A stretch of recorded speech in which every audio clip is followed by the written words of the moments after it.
जब हम नए नए 11th-12th मेडिकल से करके BMS आयुर्वेदा करने गए तो एक शॉकिंग एक्सपीरियंस था, बिकॉज हमें सब कुछ हिंदी और संस्कृत में पढ़ना था और हमें एक इंग्लिश मीडियम बहुत हाई एंड स्कूल से अपना 11th-12th मेडिकल करके गए थे. So the most exciting part that I learned in my first year was पदार्थ विज्ञान. So पदार्थ विज्ञान क्या है? It's metaphysics. एंड वहाँ कुछ बेसिक्स समझाए गए हमारे को जो उस टाइम तो समझ नहीं आए, but as we started our practice we get to know why they were taught and what was the importance of that subject. So पदार्थ विज्ञान की कुछ इंपॉर्टेंट चीज़ें मैं आपको बताऊंगी. फर्स्ट थिंग जो बताई जाती है कि जो डिजीज़ है वो सिर्फ फिजिकल बॉडी में नहीं रहती है. इट वॉज टोल्ड के what is a body.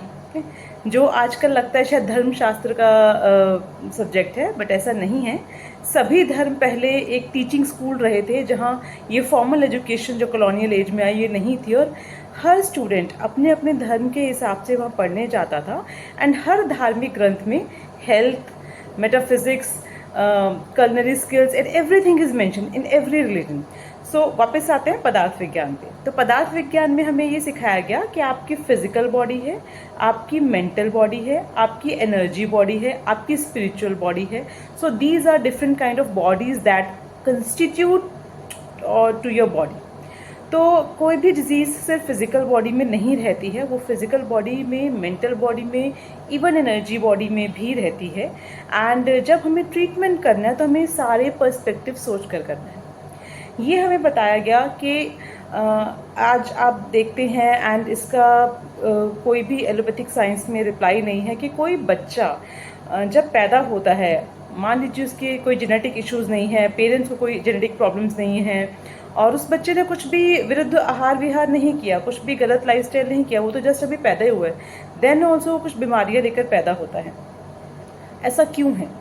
Because हमारी जो एनर्जी बॉडी है हमारी बुद्धि और आत्मा और संस्कार के साथ ट्रेवल करती है from one physical body to another physical body. तो इस वजह से ये जन्मजात रोग बहुत सारे होते हैं जहाँ पे कोई भी रीज़न हमें नज़र नहीं आता है. And this we can definitely relate nowadays very well, because वो चीज़ें बढ़ती जा रही हैं. नेक्स्ट थिंग जो बहुत अच्छी लगी मुझे, और मैं बहुत जगह एग्जाम्पल देती हूँ उसका, दैट इज़ बौद्ध दर्शन. दर्शन शास्त्र भी हमें पढ़ाए गए. समझ नहीं था तब दर्शन क्या है, because you are young followers of science graduates. So दर्शन शास्त्र पढ़ाए गए हमारे को.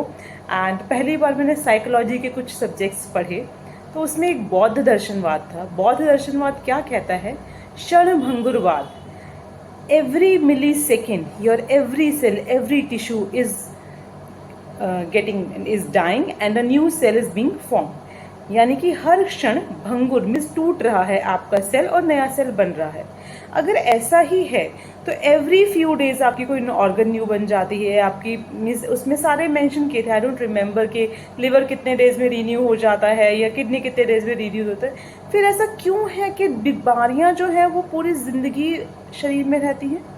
तो वहाँ मेंशन था क्योंकि जब वो डिजीज़ आपकी मेंटल बॉडी में और आपकी एनर्जी बॉडी में आ जाती है, जब आप इतना रिपीट कर लेते हो मुझे ये बीमारी है, मुझे बीमारी है, मुझे बीमारी है, आप उसको घर कर लेते हो, तो फिजिकल बॉडी में वो रह नहीं सकती, बट आप उसको डीएनए में एम्बेड कर देते हो ताकि एक सेल से जब दूसरा सेल बनेगा सेम डीएनए से बनेगा तो वो डिजीज़ फिर से उसमें आती है.